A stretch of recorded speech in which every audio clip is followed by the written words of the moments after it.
Muito bom dia, seja muito bem-vindo ao nosso programa Manhã Viva e hoje vamos falar no programa sobre depressão, doenças bipolares, síndrome de Burnout, sinais e sintomas. E para abordar esta temática temos aqui connosco o médico especialista da área da depressão e doença bipolar, o Dr. António Sampaio, que é médico psiquiatra e professor na Universidade Lusófona. Seja muito bem-vindo ao nosso programa. Muito obrigado, Sandra, foi um prazer. Mas antes de abordarmos esta temática, vamos iniciar o nosso programa com um momento de oração, em que eu convido aí em casa a invocar juntamente comigo a Santíssima Trindade. Em nome do Pai, do Filho e do Espírito Santo. Amém.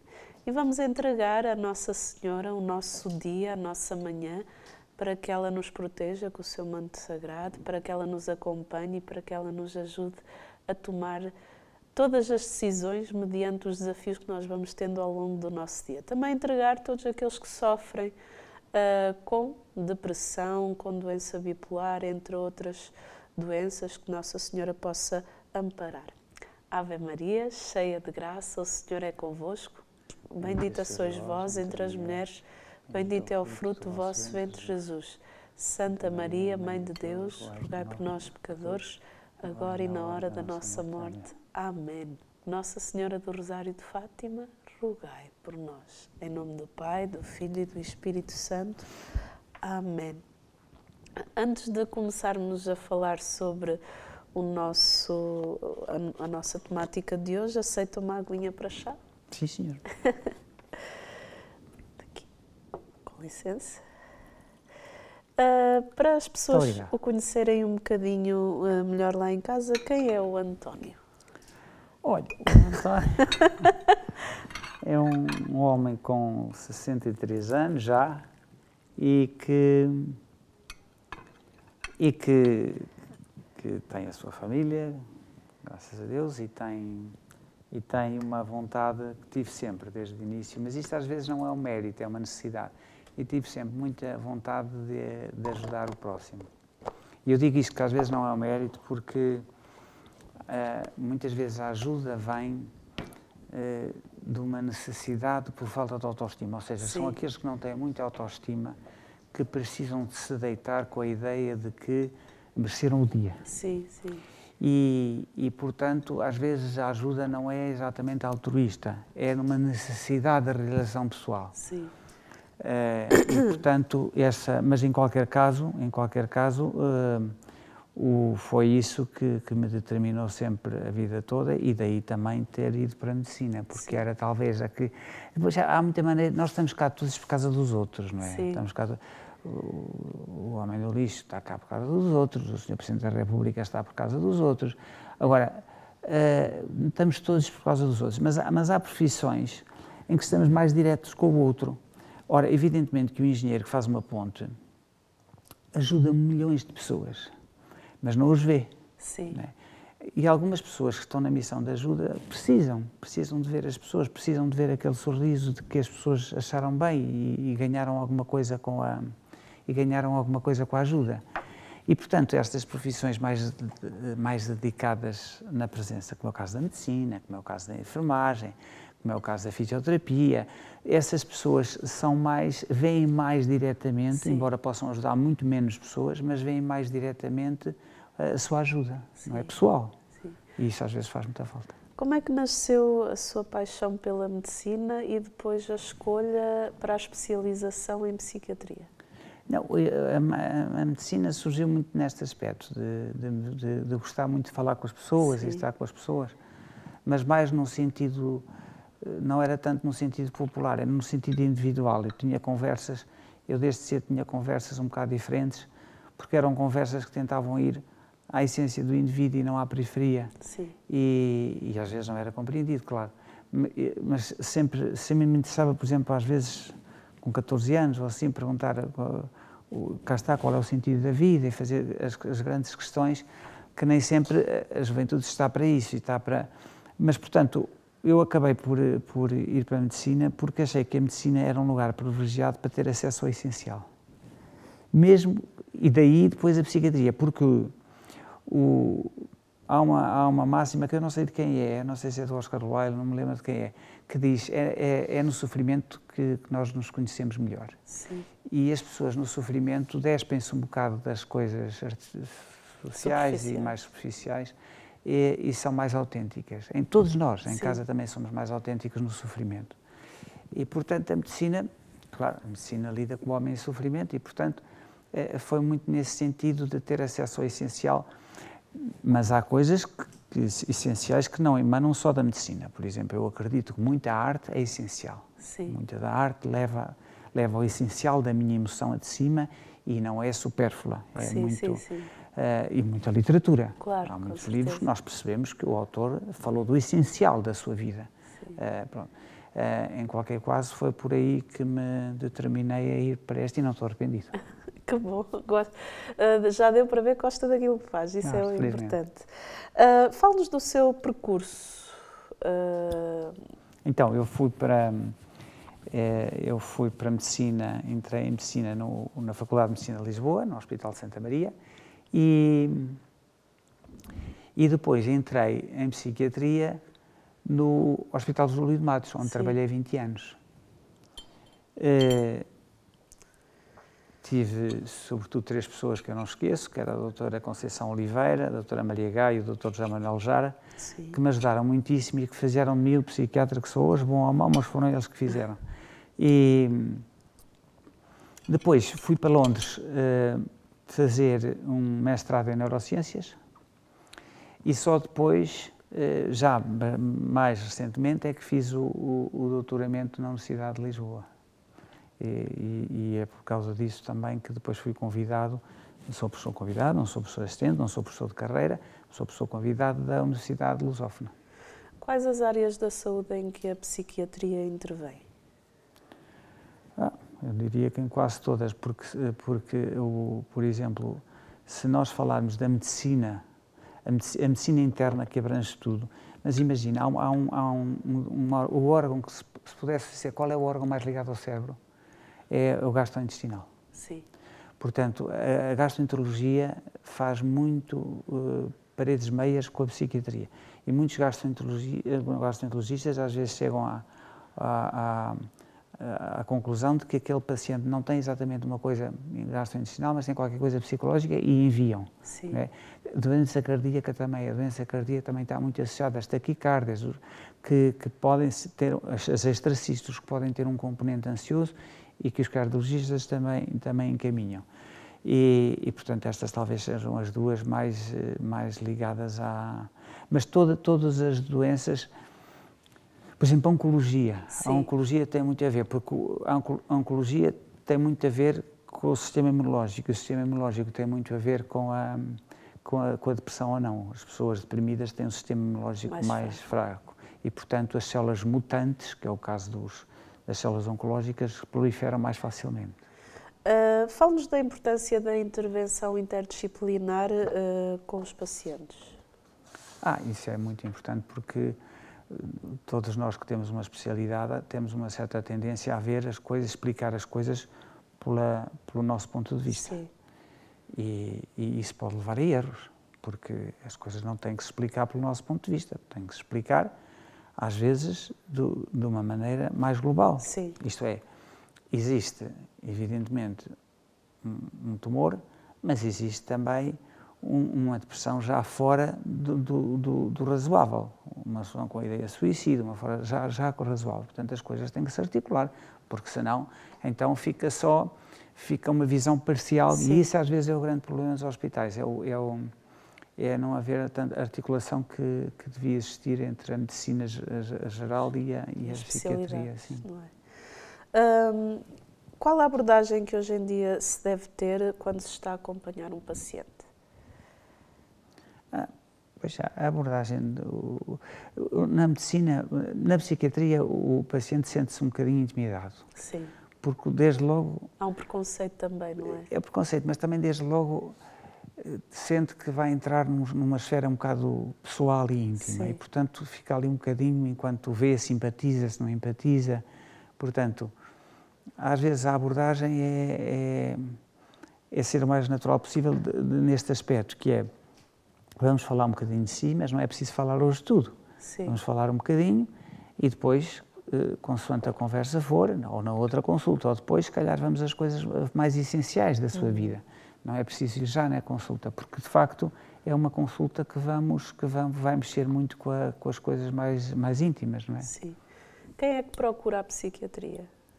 Hoje em dia muita gente, ou antigamente não, mas hoje em dia há muita gente, até porque antigamente havia muito a ideia de que se eu me considerava doente, pedia ajuda. Agora não, agora muitas pessoas não se consideram doentes, mas estão num sofrimento que não conseguem,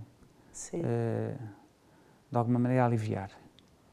Porque muitos dos sofrimentos hoje em dia são contextuais. Isto é, eles não aconteceriam se não fosse aquele contexto. Sim.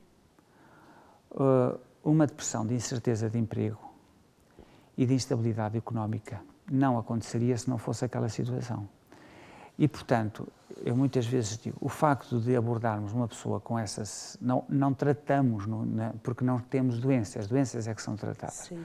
O mais que podemos fazer é aliviar um sofrimento, porque o sofrimento leva a perpetuar a tristeza e não sair dali. Porque se uma pessoa, ainda que ainda que não haja uma doença, se uma pessoa sentir-se um bocadinho mais robusta, a capacidade de sair do círculo vicioso da tristeza e da incapacidade é maior. Sim. E já a gente tem que explicar que não há bem uma doença, há um sofrimento de contexto, mas também tomamos uma coisa para as enxaquecas. Não Sim. vamos ficar 24 horas com uma enxaqueca. Claro. Mas nós sabemos que a coisa para as enxaquecas não é curativa. Mas o alívio do sintoma ajuda-nos a progredir, que é muito importante. Em que momento da vida da pessoa a pessoa deve procurar um psiquiatra? Não, isso não. Só deve procurar nestes dois critérios, que é um sofrimento e a disfunção social ou profissional. Porque um dos critérios de psiquiatria da doença, porque nós temos poucos critérios, porque não temos muitas análises, não temos... Um dos critérios, por exemplo, eu tenho uma neurose obsessiva qualquer, em que, por tocar numa coisa, tenho que lavar uma vez as mãos. Se for uma vez por dia ou 2 vezes por dia, em que não tenho que tratar, porque não implica com a minha vida social, eu estou com as pessoas, eu faço a minha vida profissional. Ora, evidentemente, se estiver constantemente a lavar as mãos, eu tenho que perceber que não estou a ser aproveitado naquilo que tenho capacidade. Sim. E estou a ser prejudicado a nível social e a nível profissional, além de estar em sofrimento, estou a ser prejudicado. Aí é bom admitir que precisamos de ajuda, porque um dos conceitos de normalidade é antropológico, isto é, nós devemos, tanto quanto possível, devolver à natureza aquilo que ela nos deu. Se eu tenho uma determinada capacidade, devo usá-la. E qualquer coisa que me ponha obstáculo a essa capacidade não é bem-vinda. Alguma é a doença e aí tem que se tratar. Sim. Porque se a doença existir, se uma pessoa tiver um delírio encapsulado, uma coisinha qualquer que tem uma estrelinha que vai diretamente ao cérebro e fizer a sua vida completamente normal, não tem que pedir ajuda. O que pede ajuda é aquele que se sente disfuncional e em sofrimento. Sim. Está a ver? Quais são as patologias mais frequentes hoje na área da psiquiatria? É a depressão e a ansiedade. São as mais frequentes. E sente que agravaram com a questão da pandemia? Agravaram, cá está, por uma questão de contexto, porque eu penso que, claro, conheço mais a nossa população do que as outras populações da Europa ou do mundo, mas a nossa população estava lá já nos limites existenciais de resistência a problemas e, portanto, quando foi o Covid e veio toda a incerteza de empregos, toda a incerteza toda a alteração da liberdade pessoal, no sentido de estar confinado, no sentido de estar 24 horas com filhos e com mulher ou com um homem que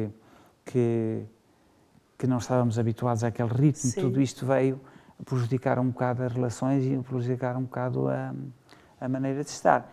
E isto teve algumas consequências graves. E mais, houve muitas situações em que o Covid serviu para pôr ao de lume uma situação que estava latente, que era não ter vontade da partilha. Sim. Não ter vontade da partilha. E, portanto, o Covid serviu como desculpa para não ter essa vontade. E, portanto, a solidão daqueles que tinham a vontade da partilha foi maior, claro. Sim.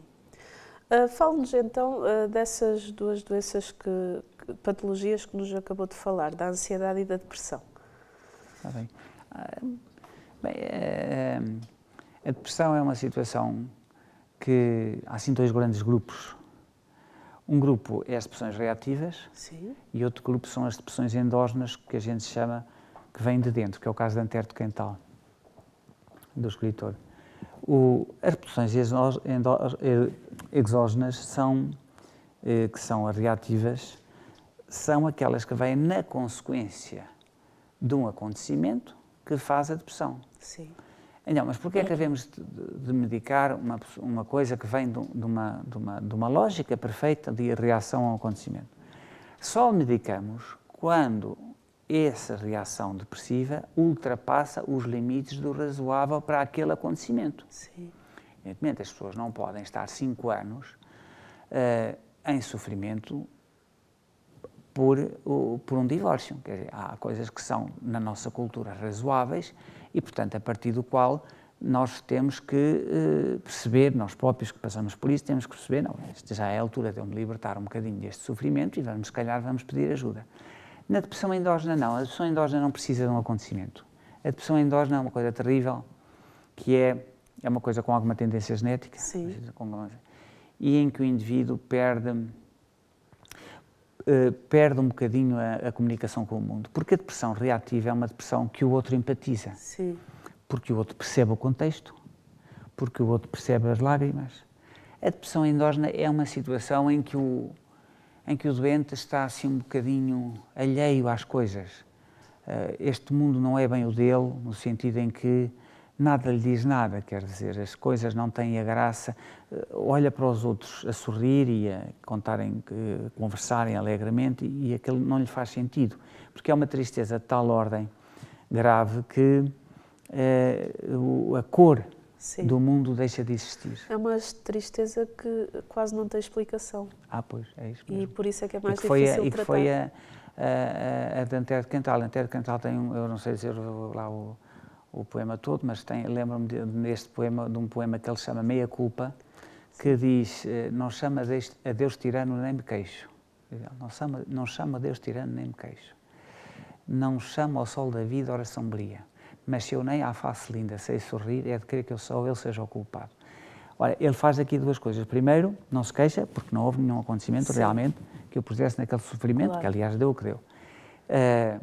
E por outro lado, faz uma coisa que os depressivos fazem muito, é culparem-se. Porque se acham menores e com defeito, isto é, se os outros fazem, porque é que eu não faço? Que é um erro da nossa cultura muito grande, é esta frase que é, se ele faz, eu também faço. É um erro da nossa cultura muito grande, porque nós temos um perfil. E se o meu colega faz o 4º ano de piano, eu não tenho que fazer. Claro, somos diferentes. Somos diferentes.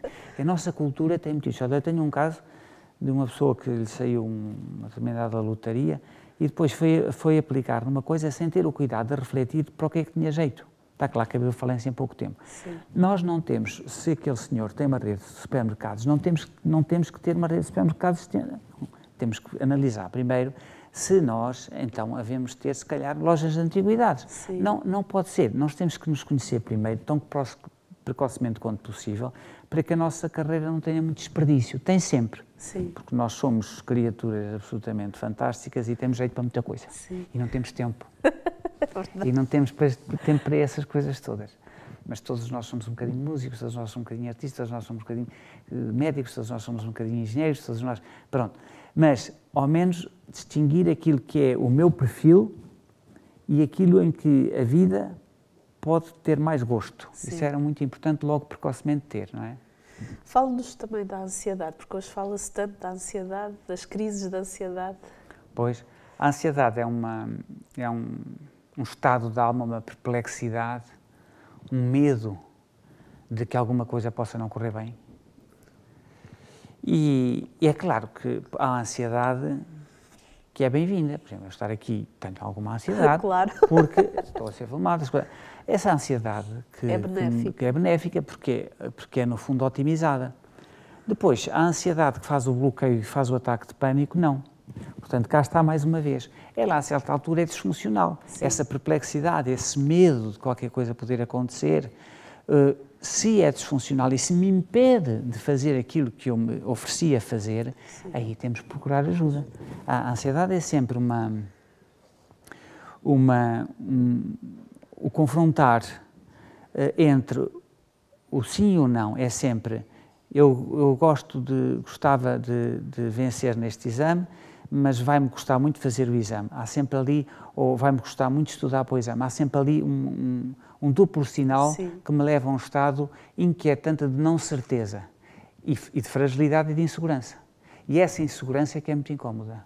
Como é que é feito um diagnóstico psiquiátrico? O diagnóstico é muito feito, evidentemente nós temos guidelines, ou linhas, sim, de orientação para chegar a um diagnóstico e temos algumas diretrizes, por exemplo, para a depressão, ou temos algumas diretrizes para a doença bipolar, ou algumas diretrizes para a perturbação da ansiedade, mas cá está, um dos critérios que vem sempre, nesses elencar de sintomas, portanto, o sintoma da depressão, por exemplo, é a tristeza durante a maior parte do dia, a falta de prazer nas coisas que antigamente nós tínhamos prazer, distúrbios do sono, no sentido da hipersónia, no sentido da insónia, alterações do apetite, alterações do comportamento no sentido da irritabilidade, ou pelo contrário da apatia, e depois há sempre um critério que é, e tal situação levou a uma disfunção social ou profissional. Tem que ter sempre isto. Porque eu até posso ser por personalidade triste. Sim. Não tenho que ter um diagnóstico. Desde que aquilo que eu entendi ser o meu papel, quer social, quer profissional, se cumpra, eu não tenho que pedir. A ajuda só é pertinente quando a pessoa manifestamente se sente que não está em potência a ser utilizada. E aí é que tem que ter ajuda. O que é a saúde mental e porque é que é tão importante para evitar o aparecimento de patologias psiquiátricas? A saúde mental é um estado, cá está, é um estado mental e também físico, que nos leva a conseguir relações pessoais e a conseguir também a realização de coisas que descobrimos serem nossas e permita a vontade de viver. Sim. A vontade de viver faz parte da saúde mental. Ou seja, as coisas devem-se, quer a parte social, quer a parte laboral, quer a parte do meu jeito, deve levar a uma constante vontade de viver.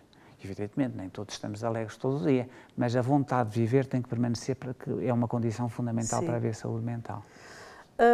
Temos ouvido falar de depressão, já falou um bocadinho, e de doença bipolar. Fale o que é a doença bipolar e também a diferença entre as duas. A doença bipolar é uma situação em que temos dois polos, porque antigamente chamava-se doença psicose maníaco-depressiva, porque era depressão e mania, porque, sim, mania em psiquiatria é euforia, não é mania como nós dizemos na linguagem comum. Sim.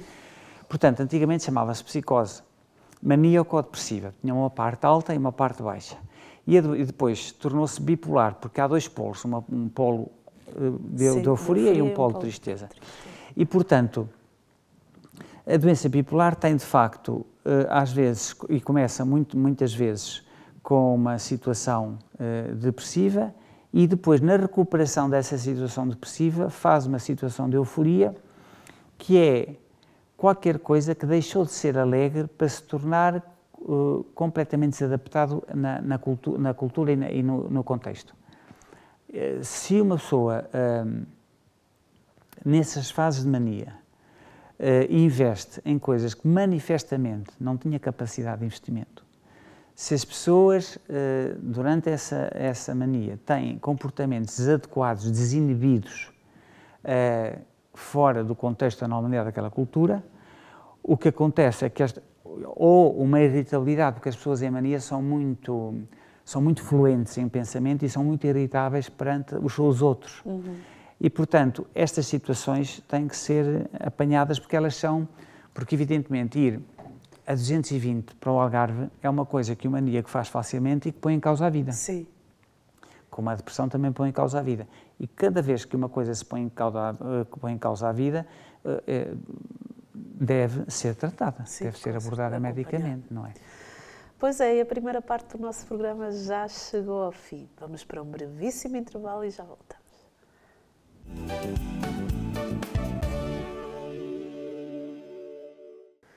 E estamos na segunda parte do nosso programa Manhã Viva. Se ligou a televisão neste momento ou que acessou à internet, seja muito bem-vindo ao nosso programa. Hoje estamos a falar sobre a temática depressão, doença bipolar, síndrome de burnout e sintomas. E temos aqui connosco o Dr. António Sampaio Correia, que é médico especialista em psiquiatria, que nos veio falar sobre esta temática. Mas antes de falarmos sobre este tema, quero-lhe fazer um convite para os eventos da Comunidade Canção Nova. Dia 11 de dezembro temos então o Encontro da Família Canção Nova, em que você em casa está convidado, leva a sua família, convida o seu vizinho, o seu colega de trabalho e, por que não, vir ao Encontro da Canção Nova fazer um dia de oração, de encontro com Jesus Cristo. E lembre-se que é o último evento do ano da Canção Nova, então venha estar connosco e vamos fazer uma grande festa, uma festa com Jesus Cristo como o centro da nossa vida. Dia 11 de dezembro, no Centro Pastoral Paulo VI, no Salão do Bom Pastor, das 9 da manhã, e termina às 16h30 com a missa.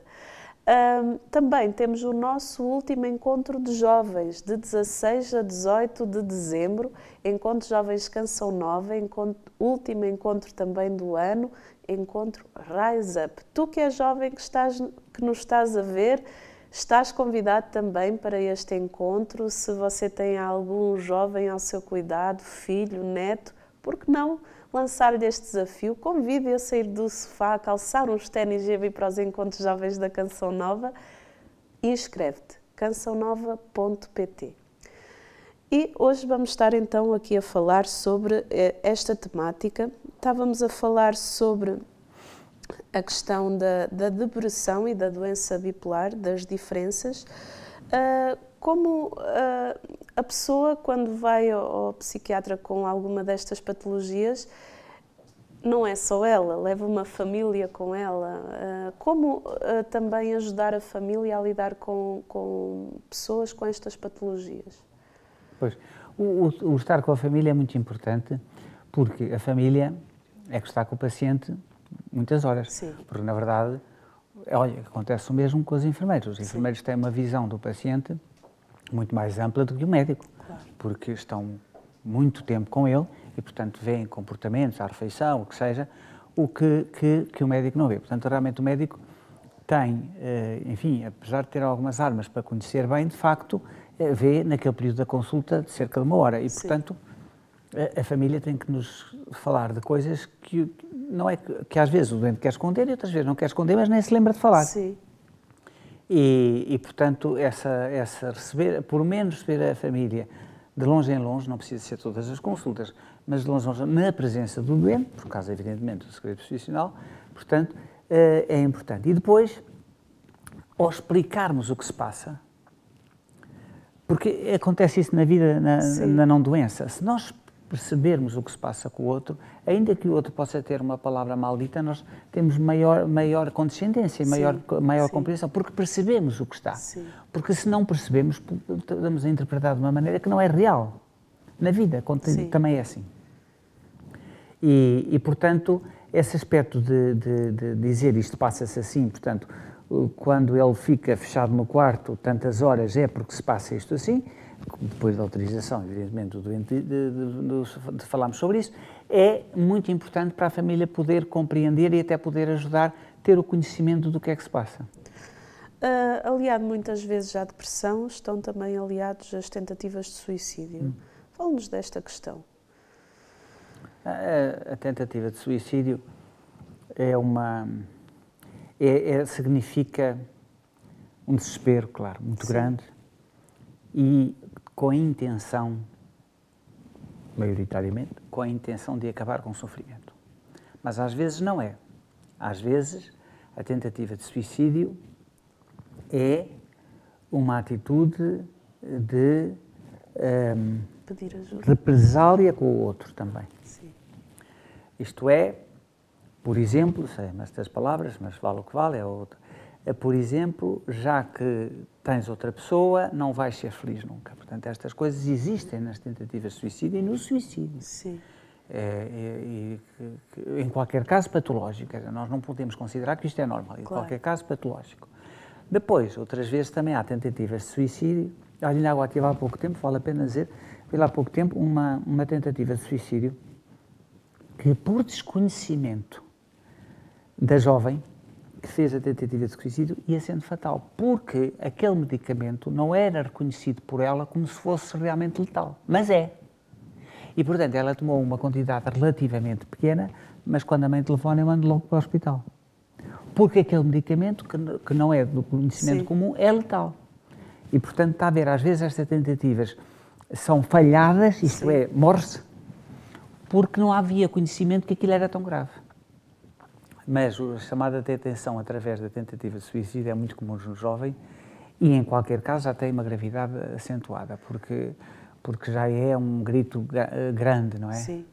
Porque é que, nestes casos, é importante a intervenção precoce, a detecção precoce da depressão? É mais o caso de avisarmos que existem alguns de nós que têm fragilidades cardíacas, fragilidades hepáticas, fragilidades renais, fragilidades ósseas. Nós temos algumas fragilidades que nascem connosco e também é possível que tenhamos alguma fragilidade, por exemplo, de feitio, ser pessoas mais ansiosas ou ser pessoas mais obsessivas ou, por exemplo, de ser pessoas com tendência mais à depressão. Este conhecimento que se deve ter e que se devia, não digo um rastreio, mas que se devia, a nível, por exemplo, académico, os professores terem uma certa avaliação do perfil que podia levar a uma intervenção precoce do domínio médico, era importante. Há pessoas que escondem a depressão, é fácil esconder. O que é que leva as pessoas a esconderem? Ainda existe esse preconceito no que diz respeito à depressão? Pois, porque a depressão é uma situação, é talvez das únicas situações em que o paciente se considera culpado. Sim. Isto é, eu não sou tão bom como os outros aguentam, eu não aguento. Depois a família diz, não vais porque não queres, não te levantas porque não queres, estou sempre a dizer para avisar um passeio e não vais. E a pessoa não vai porque não consegue. Sim. As pessoas com a depressão grave tomar um banho é uma coisa colossal. É um movimento de um esforço extraordinário. E, portanto, as pessoas não saem porque não podem. Isto é difícil de perceber para quem nunca teve. E, portanto, como a pessoa está muito ligada a que os outros lhe vão dizer qualquer coisa como, às vezes não é assim tão grave, mas qualquer coisa como tu estás a ser fraco, está claro que escondem. E funcionam num tipo de piloto automático, isto é, vão fazendo as coisas, mas já sem vontade nenhuma. É só um ritual de normalidade, já não há vida mesmo, há um ritual de normalidade. E esconde-se muito isto, até que a depressão atinge níveis que depois é complicado isso, portanto. Qual é a postura das pessoas, que as pessoas devem ter com as que têm depressão? De forma a que elas não escondam, de forma a que elas não fiquem piores ainda? Pois, a primeira coisa era, talvez, por estes meios e outros, conseguirmos, por exemplo, dar testemunhos de doentes com depressão para que as pessoas percebam que isto não é uma opção. Sim. Como não foi a de Antero, não é? Como não foi a de muita gente que teve depressão gravíssima. Isto não é uma opção, é uma doença que se impõe e que às vezes é das mais sofridas. Tanto é que a taxa de suicídio é elevada na depressão. É mais fácil encontrar, isto é uma coisa muito engraçada, que não... É mais fácil encontrar esperança num doente oncológico que num doente depressivo, mas muito mais. Que interessante. O doente oncológico tem uma esperança e uma força de vida que enfrenta tratamentos, como sabemos, muitas vezes violentos. Sim. E que vence. Felizmente, hoje em dia, muitos doentes oncológicos são salvos pela medicina, pela quimioterapia, pela radioterapia. O deprimido é uma pessoa cuja doença tira a esperança e acredita pouco na intervenção médica. Ele próprio acredita pouco, Porque o sofrimento e aliás, o que leva ao suicídio é sempre a falta de esperança, que é, se eu não vou mudar, não vale a pena cá estar. Porque não há esperança. Ao passo que nas outras doenças há muita esperança. Há esperança. Fale-nos da doença de burnout. É mais um síndrome que uma doença, por isto. Porque as doenças devem ser comuns a vários contextos. Sim. Esta não. Este diagnóstico só se faz a trabalhadores no domínio da produção, isto é, das culturas ocidentais, em que acontece, no fundo, o burnout, que é queimar por fora, um esgotamento das capacidades que só acontece aos trabalhadores com mais vontade de zelo e com mais vontade de perfeição. Este esgotamento leva a uma coisa exatamente oposta, que é começar a ser adverso ao trabalho. Isto é desencadeado muitas vezes por uma entidade patronal, que às vezes só por omissão, não quer dizer que seja de vontade, às vezes só por omissão, não elogia suficientemente.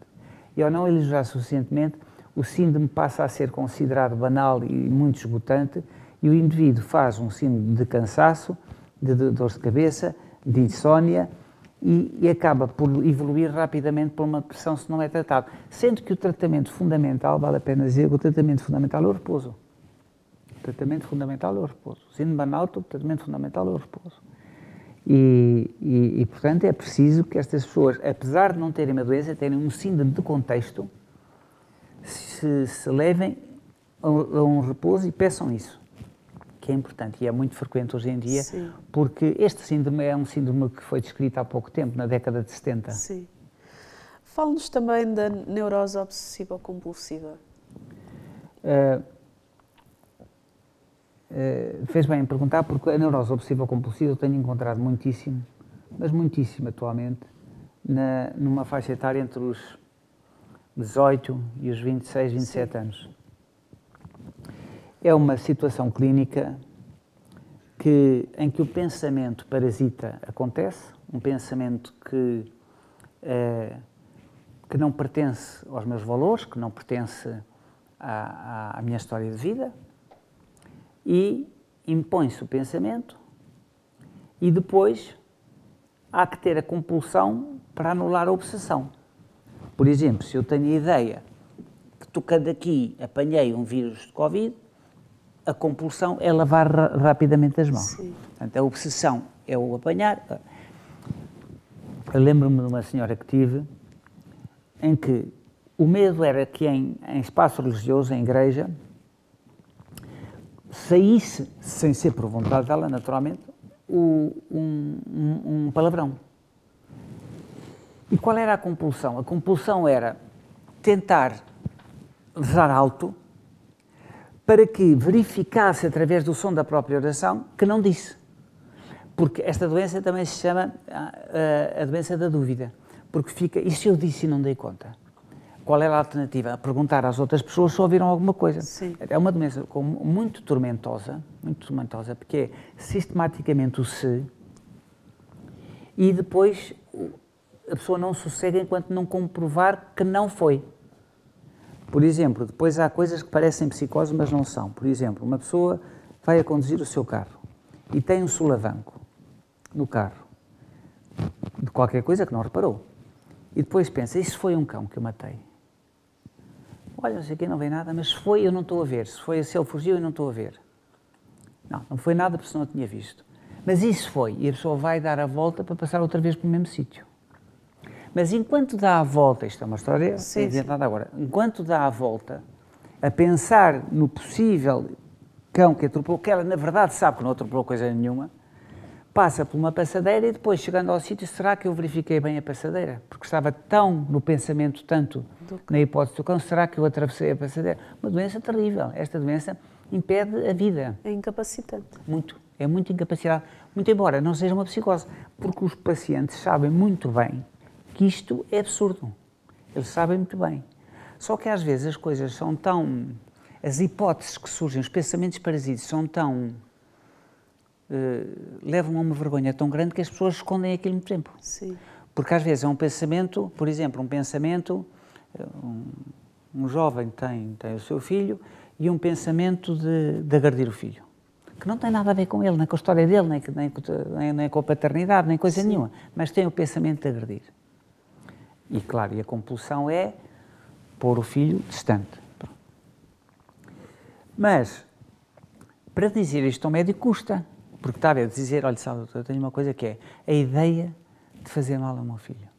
E, portanto, isto às vezes faz com que as pessoas não peçam ajuda e demorem muito tempo, até que estão num sofrimento tão grande que depois pedem ajuda. Ainda por cima, grande parte das situações tem bom prognóstico e, portanto, vale Como a pena. tratar essa situação?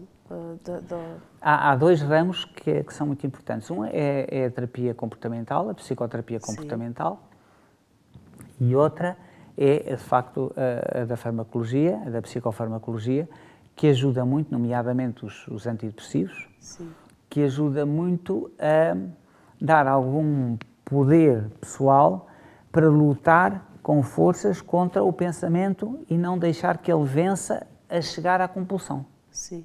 Portanto, e o que vem na literatura é que, de facto, as duas coisas juntas, isto é, a psicofarmacologia e a psicoterapia comportamental, é as que têm mais sucesso, quando se faz os dois ao mesmo tempo. Falava que essa neurose ela acontece muito nos jovens. Existe alguma explicação ou não?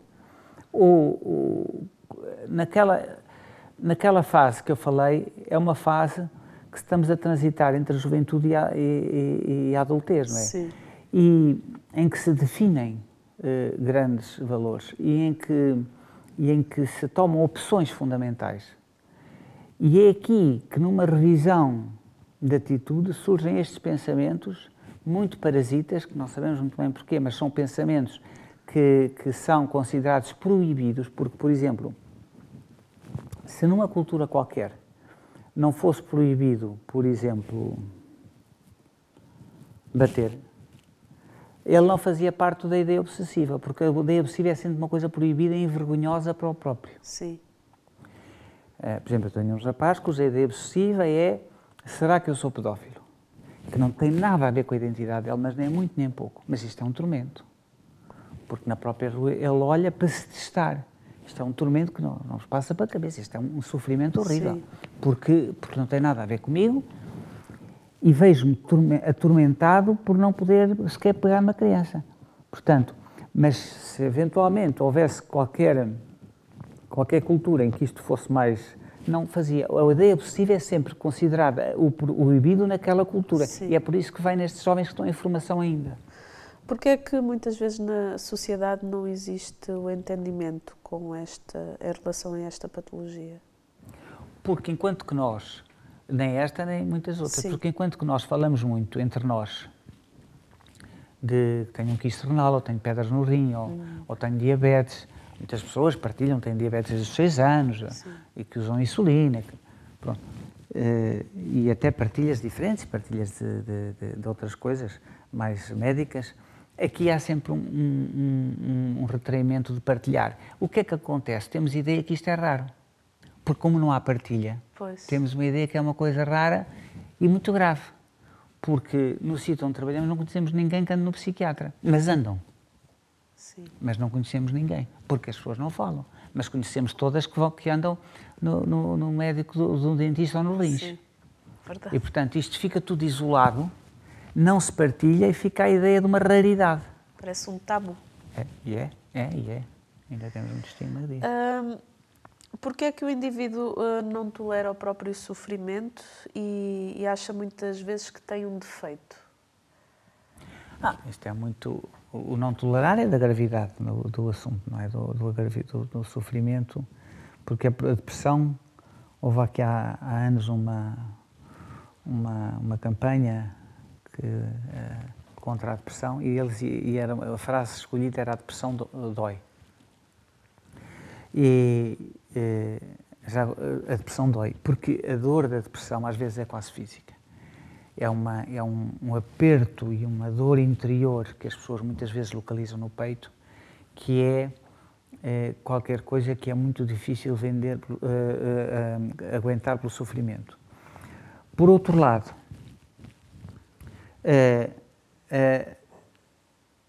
o sentir-se culpado da situação também não ajuda, não é? Já agora vale a pena dizer que uma das maneiras que nós temos de combater este isolamento das pessoas que sofrem de qualquer coisa mental é criar associações. E nós temos uma associação, que é a Associação dos Doentes Depressivos e Bipolares, em Portugal, que o que é que pretende fazer? Pretende reunir os doentes com esta doença e fazer partilha de sofrimentos. Sim. Que é para as pessoas se sentir numa comunidade e afinal não sou só eu. Exato. Afinal, eu pertenço a uma comunidade que tem este problema e que se calhar podemos nos ajudar mutuamente. E isto é um gesto muito importante na prevenção e no tratamento. E no avanço, não é? E no avanço, exatamente. O nosso programa, infelizmente, chegou ao fim. Uma mensagem para as pessoas que estão lá em casa. Sobretudo para os mais jovens, tentem, antes de mais, saber quem são. Antes de mais, conhecerem-se bem. Muito obrigada pela sua presença aqui no nosso programa. E assim que está aí em casa, o nosso bem-aja por ajudar a Canção Nova, pois é graças à sua ajuda que nós podemos fazer programas como este, que foi tão bom e tão esclarecedor. Saiba que pode ver este programa no nosso canal do YouTube. Continua a acompanhar a nossa programação. Até ao próximo programa, se Deus quiser.